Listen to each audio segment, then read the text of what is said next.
In this video, we're going to take down the Necrogiant for the first time with our group, but before we do, I'm going to explain exactly what the Necrogiant skills are and what you need to look out for when your group makes their attempt, so stick around, let's get it.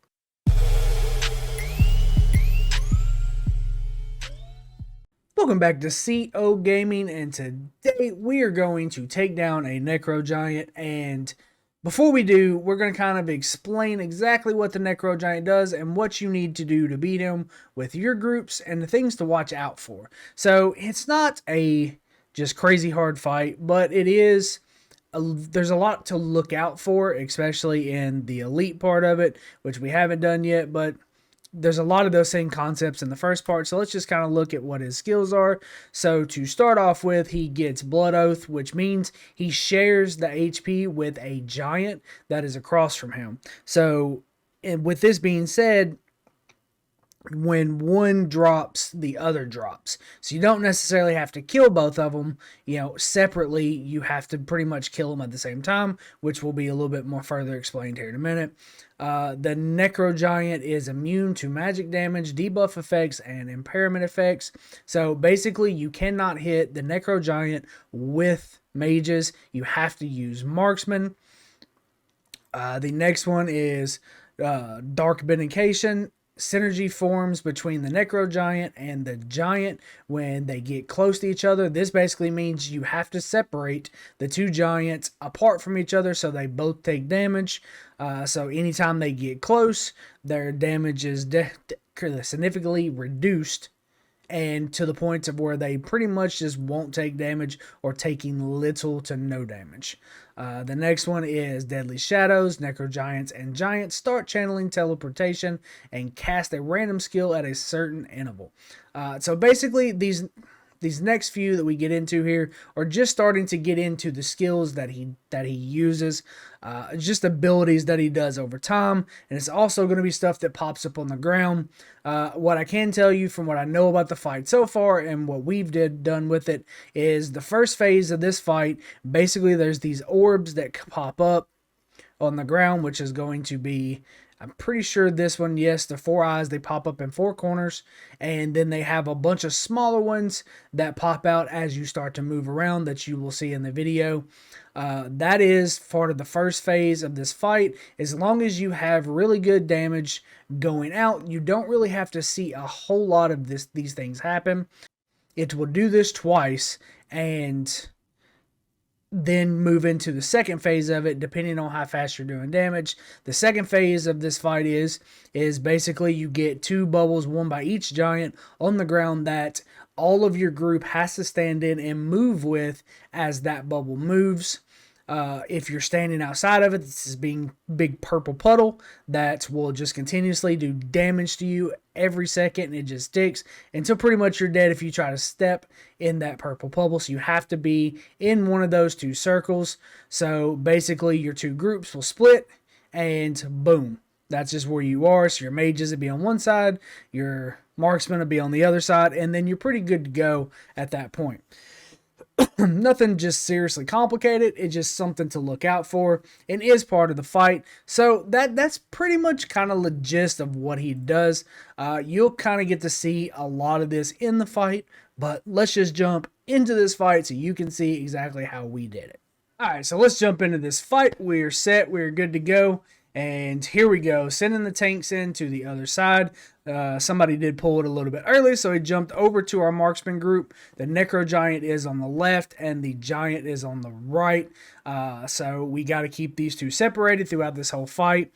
It looks like he is dropping really quickly. The damage output for our group is pretty good. It's actually kind of insane how much damage some people actually do, but you can tell the marksmen are just unloading over here. So we're about to jump into the first phase of this fight of when the purple orbs pop up. There we go. There is the purple orbs. So as you tell, you just move away from them, and you try not to get hit.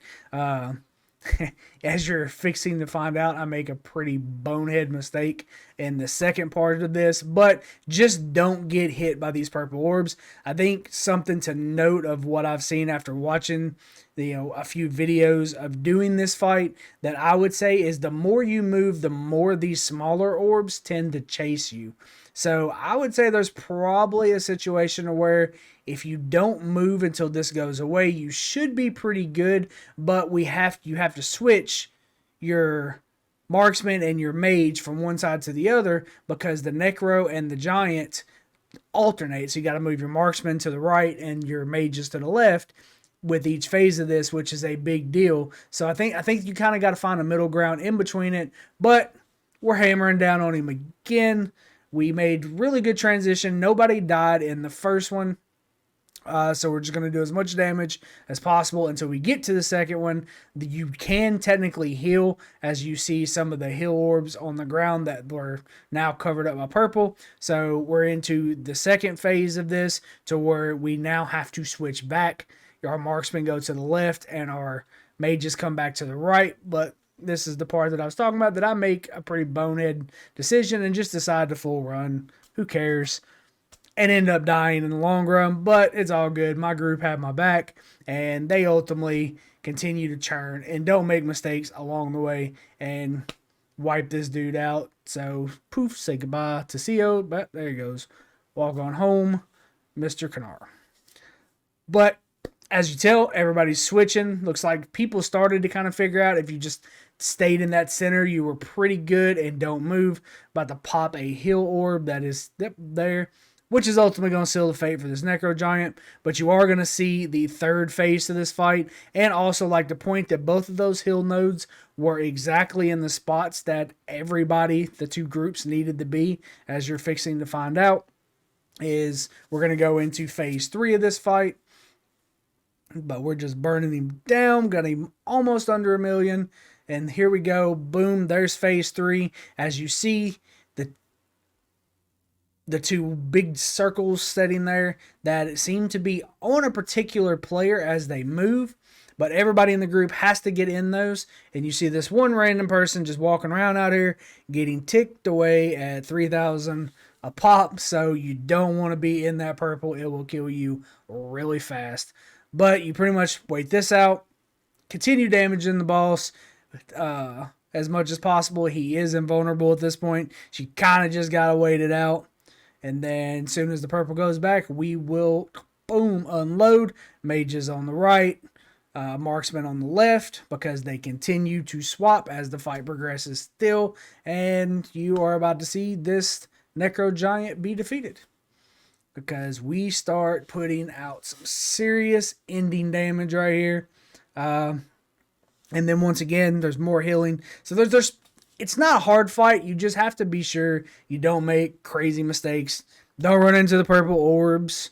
When that phase starts, make sure you get into that situation where you get in those two circles. Don't be the guy standing out there in the purple puddles. And as you tell, the longer the fight takes, the more this stuff happens. So be sure when you build your group to do this, get as much damage in the group as possible. My suggestion would be, make sure you have those 2 or 3 tanks to keep alternating that taunt, and really try to build up super heavy either mage or build up super heavy marksman. You can balance it out. We had a fairly balanced group with this fight here in particular, but I think if you go just really heavy, both of their health points are attached to each other. So if you're burning one down, the other one's going to die anyway. Ultimately, I think marksmen are better for raids, period. So that's just kind of that. But that is the fight. We knocked him down once we got through that last purple orb fight. And now we're about to purify this bear. Unfortunately, I didn't get to be a part of this, but my group had my back, so we're all good. So while we're purifying this bear, if you don't mind purifying this video by hitting that subscribe button and dropping a like on it, and if you want to see more content like this, hit the subscribe button, join the Discord, link is in the description. Until next time, see you out.